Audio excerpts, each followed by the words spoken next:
Hindi totoo ang mga duwende. Huwag mo gawing malagim ang mundo. Kung meron mang duwende, baka ikaw yon kasi sobrang liit ng tingin ko sa'yo. Hindi totoo ang mga tiktik. Mali ang nakikita mo. Pero pwede mo akong maialin tulad dun sa tiktik kasi pumapatay din naman tong dila ko. Hindi totoo ang mga tiyanak. Pero oo, pwede ring maging ako yun. Pagkat delikado ka dito sa batang bagong silang nakaharap mo ngayon. Hindi totoo ang mga tikbalang. Hindi totoo ang manananggal. Ilusyon mo lang to dahil sa halaman at dyan sa kabute mo na minahal. Hindi totoo ang mga mangkukulam. Oras na para ikaw ay gisingin. Huwag ka matakot sa barang. Yung mga barang dala ko mas dapat mong isipin. Ano? Diba ito yung gusto mo? Usapang engkanto, elemento, mga laman lupa at multo. Ngayon sarili mong estilo sa'yo pinalulumpo. Nagmumukha ka ngayong dayuhan sa sarili mong mundo.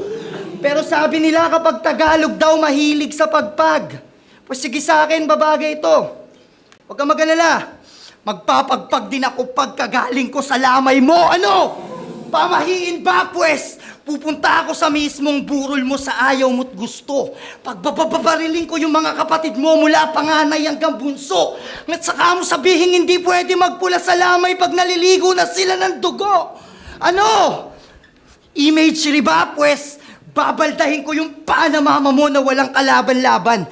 Tapos di ko tinutukoy na gagamutin ko siya pag sinabi kong siya'y aking babakalan. Pero huwag kang mag-alala. Hihingi naman ako ng pasensya bago ko ipagpatuloy ito. Pasensya na ha, hindi kasi ako galanting bisita sa lamay kaya 38 lang tong maaabuloy ko. Bang! Ano? Horrorcore ba, pues?